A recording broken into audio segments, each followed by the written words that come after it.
why is it? I mean, that we always train our people. If someone's following you, take, four right turns because you're gonna end Mhm. up in a big circle. No one else is gonna go Mhm. in the big circle you do. And if they're still behind you, you know you've got If a they're still problem. behind you, you're in trouble. Then all you do is you take them somewhere you want to take them. That's why it's important. Even and Mhm. first thing I did in our brand new community we moved into, it'll be 3 years next month. Well, starting tomorrow next month. Um, I found out where the closest police station is, which is less than a mile away. They built a brand new headquarters for our city police station about a mile down the Mhm. road. I know where the nearest emergency room is and the nearest fire station that would respond Right, to us, which isn't always the closest right, one to you because they have different engines that carry different. One is have paramedics at the right, station. One is just water trucks and ladder trucks. right. They don't all respond the same way. So it's important to find. It sounds dumb, but No, that's a it's really good point. important It's to kind of feel like, listen. yeah, it's like hospitals. Not all, some are specialized in burn treatment Trauma, centers. And even if level it's one further, trauma you center. need to get to Yeah. that one if you've got a burn Yeah, we're always versus looking for something level else. one trauma centers. Right. Hello and welcome to the Smarter Online Safety Show. I'm your host, Jocelyn King, the queen of online safety.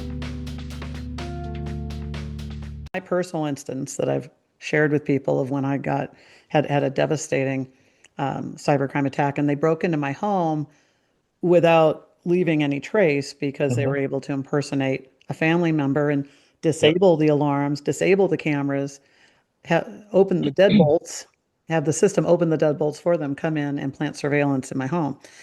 And the biggest thing is these security cameras, we often also can be a false sense of security because most of them, people don't have the right, they don't have the security settings on and they can get hacked. So now let's talk about that. When your own security becomes an attack surface for bad guys to get to you, where they're using your security equipment to surveil you. I was actually, the reason they knew when to come in is because having hacked into the system, they saw us leave. They saw us in our home. And you think of people who have internal cameras, and baby monitors and things to see their pets. And, Hmm. you get out of the shower and you're walking around not thinking somebody's watching you. And Yep. not to panic everyone, but just from a sense of these things happen on a regular basis. And so you want to take protective steps. And I wasn't anybody so significantly important that I would have thought this would have happened to me. And yet it did, and it happens to plenty of people. So That's let's true. talk about that. You've got the cameras on, if Kim Kardashian had hired you and and all of your clients get that. You've got cybersecurity experts who are making them, as impenetrable as possible. The average security systems don't do that. So what advice do you have for people to help them think about where their physical security and their physical safety and online safety, which are primarily overlapping, Yeah, yeah, um, they of, overlap of, big. of how to not have their own devices used against them, or just So how to think smart about this. biggest thing that's used against people, even our clients, is Mhm. their social media accounts. Mhm. Mhm. We try to encourage our clients not to post their vacation pictures while they're actually on vacation, Yeah, don't do or live posting and live check-ins. advertise that they're going on we're boarding our ship for 14 days in the Mediterranean because there are people that are watching for that kind of thing. Mhm. There are people, And by we the have, way, even if you're not, again, not famous or something, even if you have people staying at your house, what criminals are seeing is, oh, you're away. you're And away, and they're not going to steal your TV anymore. It used to be yeah. where they'll come in and steal your TV. You come home and your place has been ransacked and you got Mhm. no TV, no laptops or anything like that. They're looking for the most valuable thing they can get, which is your information. Yeah, your data. One of the families that I worked for had a family office that had probably the most impenetrable network I've seen, probably rivals government stuff, right? Mhm. Billions of dollars net worth, blah blah blah. Somebody somehow got into their system, but they waited. They don't just get in there now and just go get something and go. They Mhm. waited and they looked at, and we've had this here in Dallas Fort Worth too. We caught that with one of our CPA firms here that we've worked with. They'll go in there and they're going to go look at all your billables, all your bills, all the bills that you pay. What are the biggest clients that you have that you're paying? So what the long story short, or what these people did, they got in there and they were estimated in there for about 3 months. They found out their largest bill every month was a 400 and something thousand-dollar bill. So they recreated the invoice. They watched the timing of it for 3 months. They knew exactly when the lady sent that bill every single month down to So it's the always on X day, whatever they're pattern matching, right? It's either the first exactly. Wednesday or And the they're figuring 30th. out Mhm. what time of day she usually sends that bill. When does it go? Who does it go to? So Mhm. they build a fake email address that has her, when it pops up, it'll look like it's from me or from her or the Mhm. person that's sending it. Right. But most people hopefully know this, that if you go and click on your email and click on the email address it comes from, if it doesn't match who it's coming from or supposed to be coming from, sometimes it'll be a jumbled alphabet at hotmail.com or what blah, blah, Right. blah, or missing one letter or one's capitalized, one's not. When I'm it's glad you're bringing that up because the data shows that over two-thirds of people don't check that. You're looking at the name that comes in, which you yes. can put on top of any email. And that's So, how we figured, and the people who came in and did the forensics figured that they got in there in the first place. So they go in there, they match all this stuff up, and then 3 hours before this bill is normally in the window showing up, it shows up, and the lady goes in there, hits the button, links it, pays it, 400 and something thousand dollars gone. 3 hours later, the real bill shows up. The lady calls them up, say, "Hey, we just paid this bill, blah blah blah blah blah." Oh, we don't show that you paid this bill. We just sent it out just now. How would you pay it before? And then there it goes. Now they're struggling to figure out how they're going to tell the boss that right, they paid a bill that was fake. They can't get it back. It's gone. 400 and right. something $1,000 is gone. So let's pause on that for a second too, because a lot of people think, oh, well, wired at my bank will get it back. Most people are so used to, I got a fraudulent charge on my card and the credit card company reversed it. I'm not paying for it. I think what people need to understand when you're wiring, these are so well set up to go wherever, whatever country they're going to, there is no jurisdiction Right. for any law enforcement or any bank that you work with to be able to go in and get that money back. And go try to tell the bank, well, it looked just like the real one. I want my $400,000 back. Right. That is You not you their might get problem. 50 That's bucks now back. that is now your problem and Yeah, your you might get loss. $400 back. You're not getting $400,000 back. Right. It looks the same, everything. You didn't follow your protocols. Your security broke down. They got into your system. That's your fault. It's all on you. Um, so they will get in there and do that. Now, Yeah. when you're traveling, um, you need to watch out for cameras and things in your rooms too. You mentioned in your house, but you have to also traveling.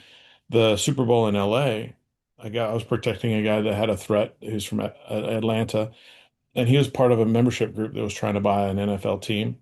Hmm. And we stayed in Beverly Hills, way away from all the Super Bowl festivities and all that kind of stuff. We got there 12 days ahead. He was doing all this other stuff.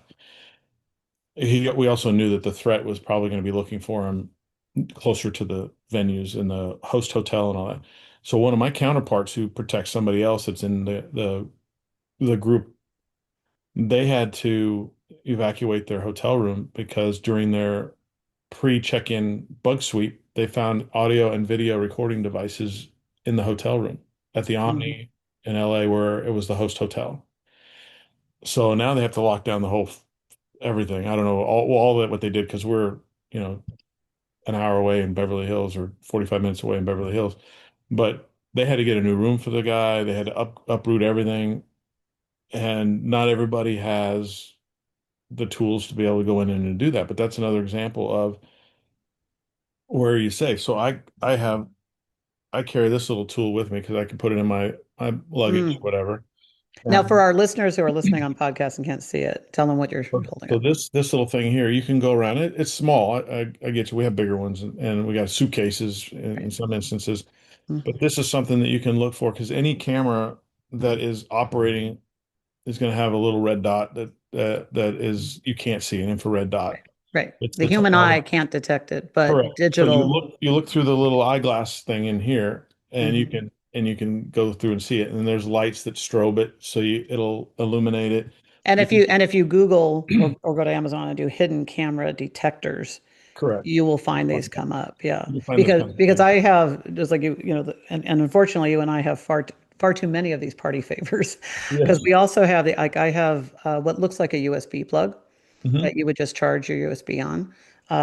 I also have a camera that is in the screw head of an outlet. So picture you come into an Airbnb or something, and Yeah. there's an outlet you're plugging into. The little Mhm. screw in between the two plugs is a camera. Yeah.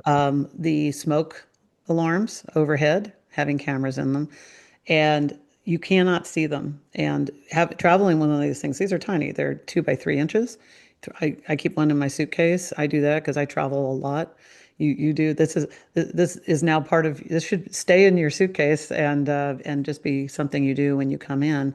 Yeah. I do it if for nothing else, peace of mind. It's also some people like Sudoku. I like this is what I do. This is my Yeah. gamification. I'm And going, let's see if I can spot something you hear about it because on the news all the time yeah. too. Mhm, Somebody at a Holiday Inn was arrested for putting cameras in this room or whatever. mhm. You don't really have the double way mirror problems really much anymore, but there's Right, ways to test those right. too. But Well, the USB plug one just got recently picked up in a bathroom restroom of a restaurant. It was one of these restaurants that had just one women's bathroom, one men's bathroom, and in the women's bathroom they had this in.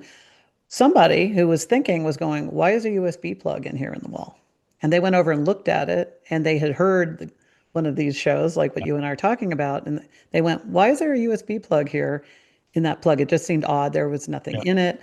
And they reported it to law enforcement, and it created a whole expose, and it had been planted by one of the kitchen staff to surveil women in there the you go. women's restroom. So they're just once you get used to kind of thinking, you brought it up. You and I are masters of checklists, but people don't need a huge checklist Yeah. to feel safe. But they do. This is something worth adding to your checklist when you check And it, in, looking yeah, around because they're not going to be everywhere. But there's just you're looking for yeah. anything that could be electronic, and you're just giving it a safety check.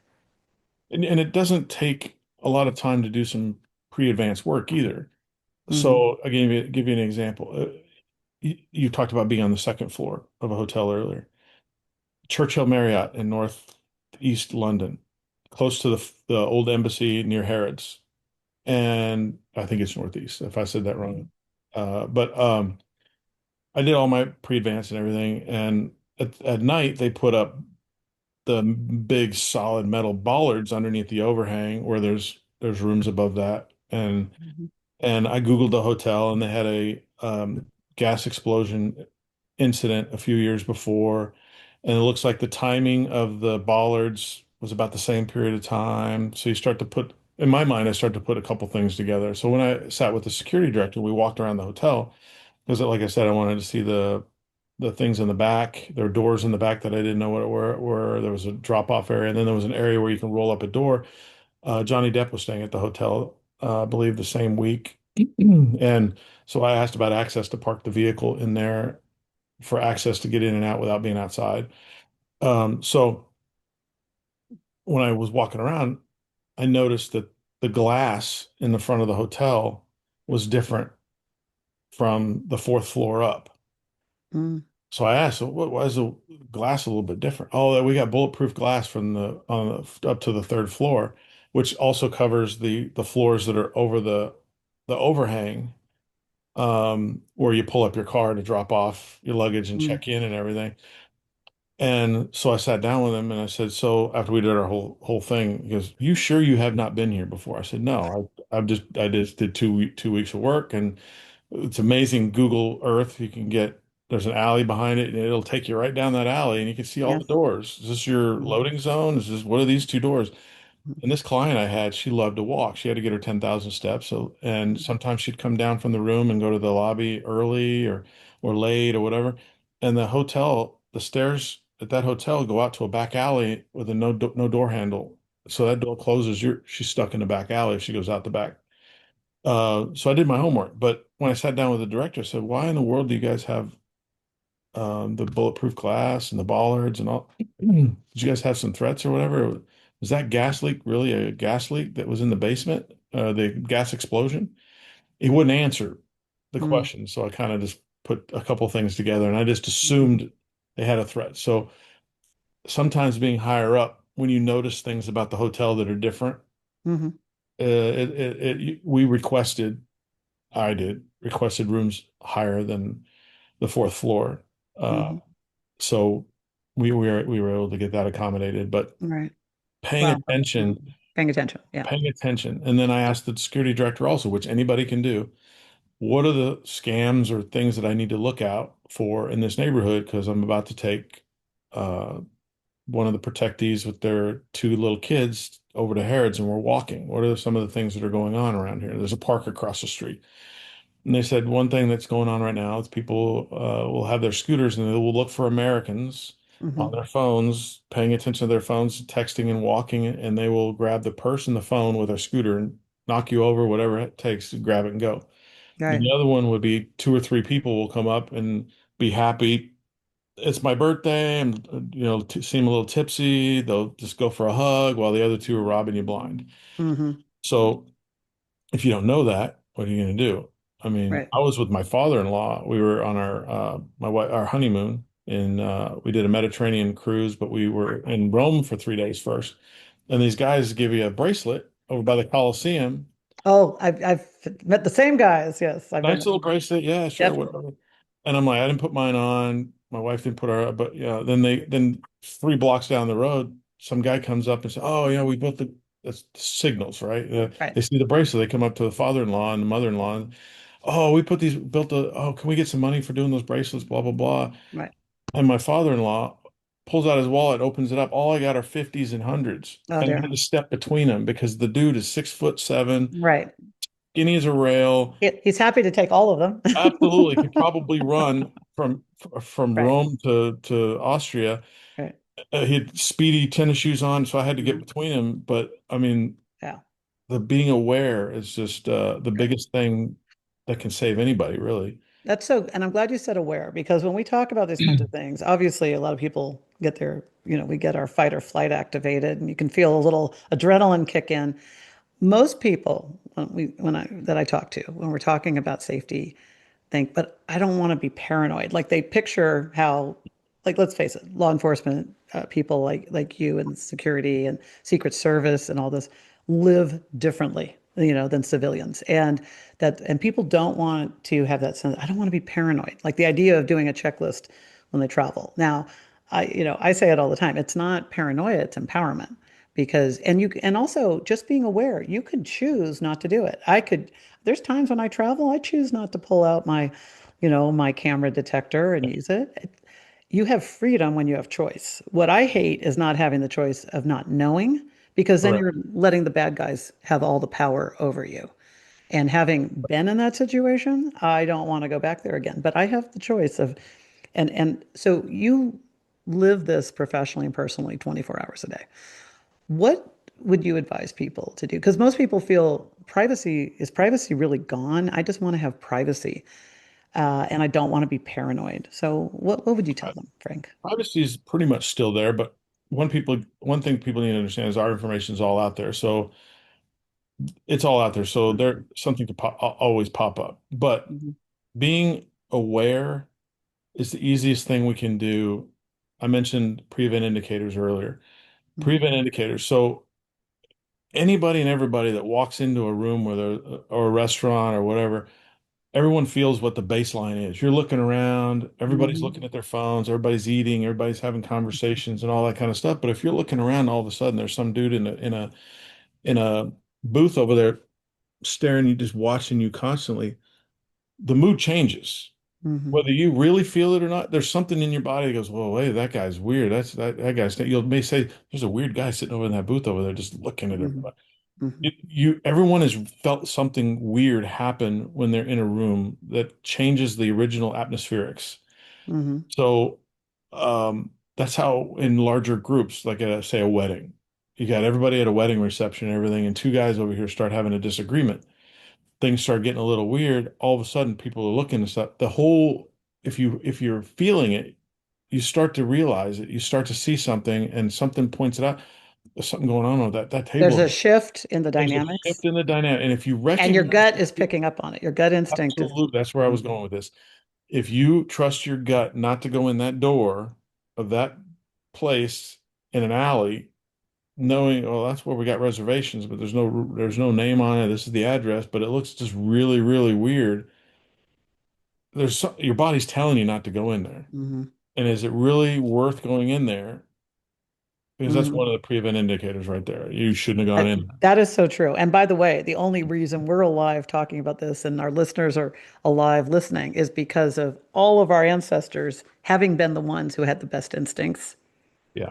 that survived and are still here. Yeah. So we've got heightened awareness as our Hmm. superpower, and don't underestimate it. And I think because we can get caught up in, oh, it's going to be, oh, I'll be late, oh, I'll be Right. rude.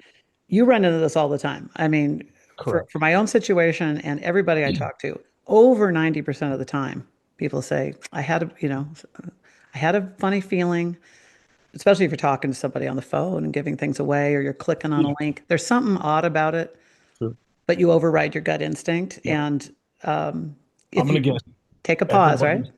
Yeah, I'm gonna guess everybody that's listening to this at some point in their life have gone, wow, that car behind me has been with me since we left way over here.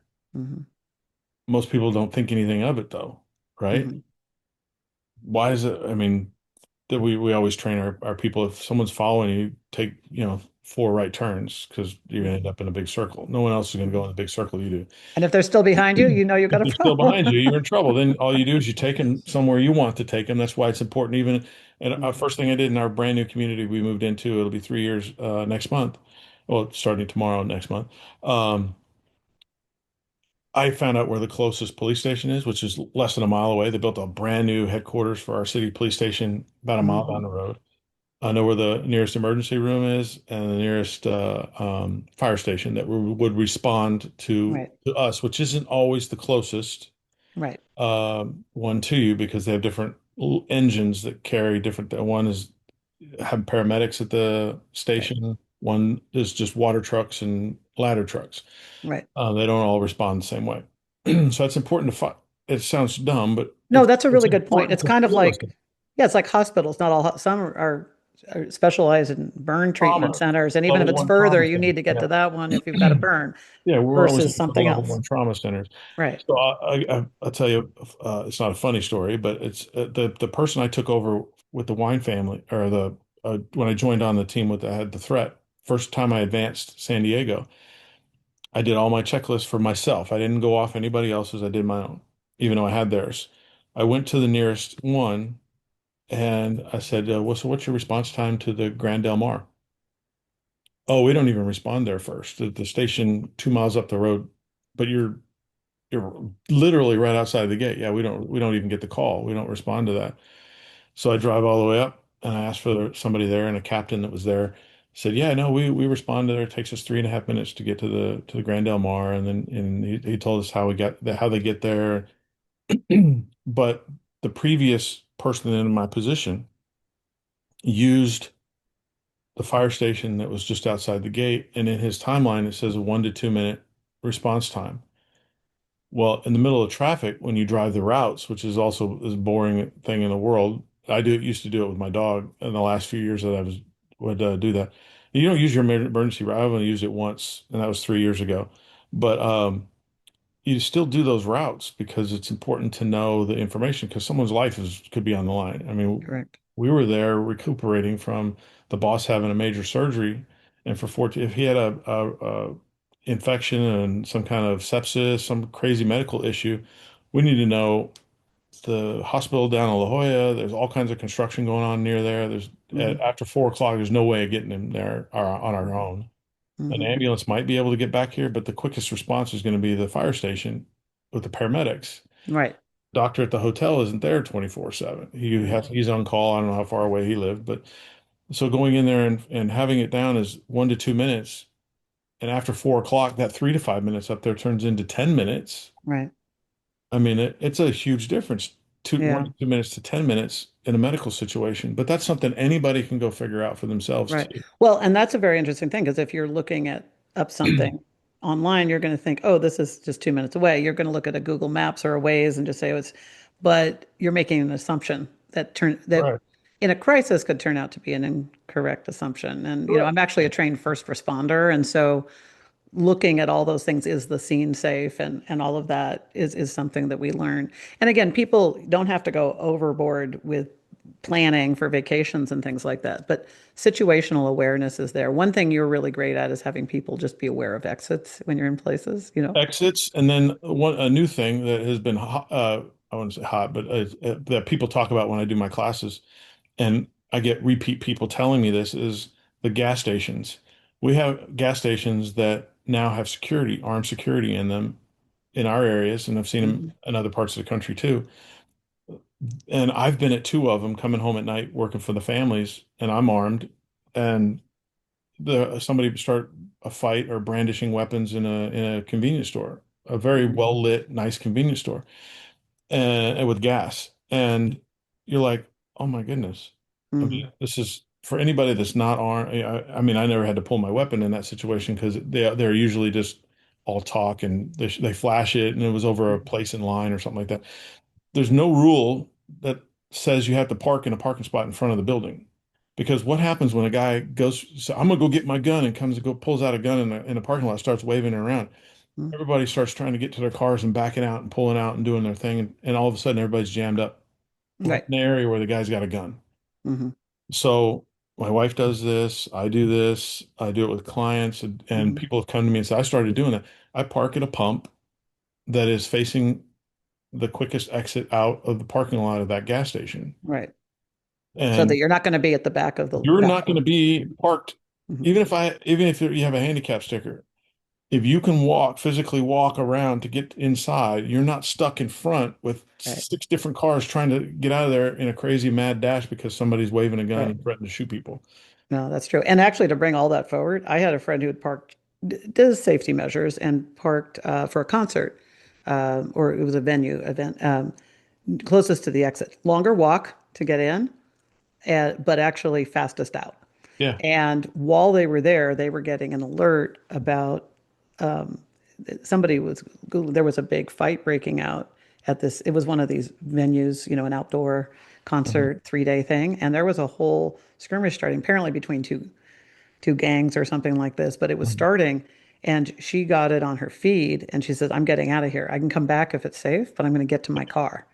And she did. Unfortunately, she got out, and it was a bad situation for a lot of people.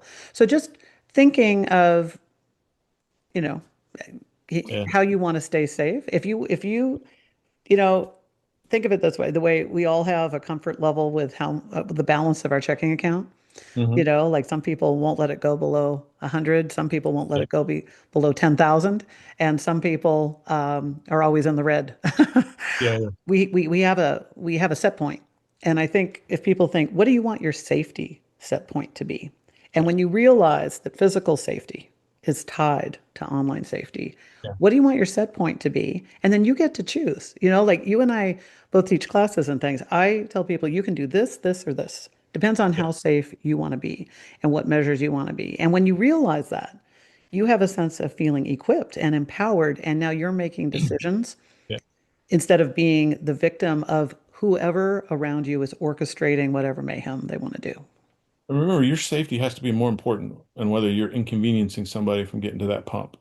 Yes, I love that. Because if you pull up to that pump, you can also see if there's a group of guys hanging out Mhm. that look a little sketchy.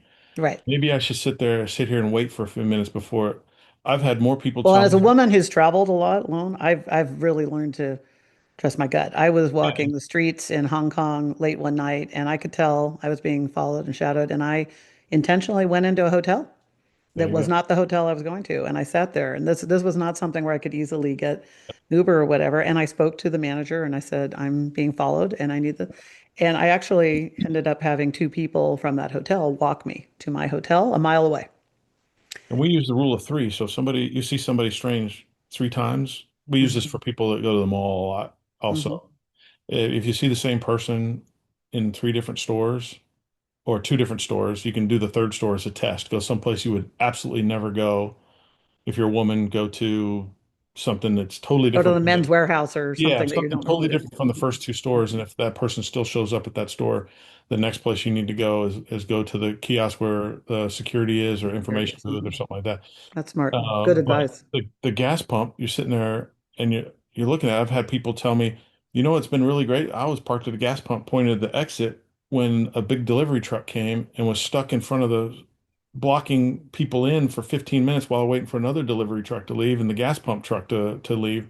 And I got out of there because I was ahead of the game because I parked over Right. here. So at the very least, it's a time It could be a saver, time not a saver time too. waster. So, I love that. and nobody That's needs to great. know that you're looking for exits No. and doing these kinds of things either. I mean, it's a second nature thing because I've been doing it for so long. But Right. And uh, also, when you and I do it, it's again, you don't feel paranoid. You feel like, oh, I'm taking care of myself. I'm feeling empowered, and you and can't worry and about I'm what other people are. smarter and safer. So there you go. That's great. Don't worry about Frank, it. this has been so awesome. When you and I talk, offline with friends, we could go on for hours. We could this could be a 6 hour Oh yeah, I love. Yeah, episode. good And conversation. being respectful of your time and our listeners, this has been fantastic. Thank you for sharing the stories. Love to have you back on another time. Anytime you You do want. such fascinating work, and you're such an incredible speaker, and you lead great workshops. Where can people follow you and get in touch with you?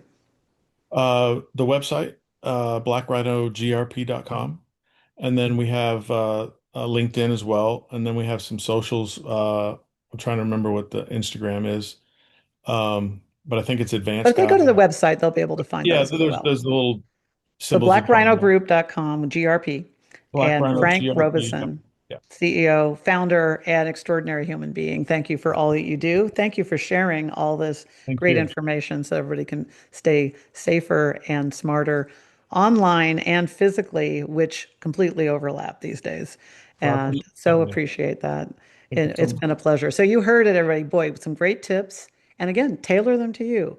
Think of your travels. Think of your next trip to the gas station or anything where you're in some kind of a line or a queue or going to a concert or anything. Where are you going to park? What do you want to do? Make a choice. And and then you are going to be more empowered and equipped. It's been such a pleasure having it. So until we are back again, stay safe out there.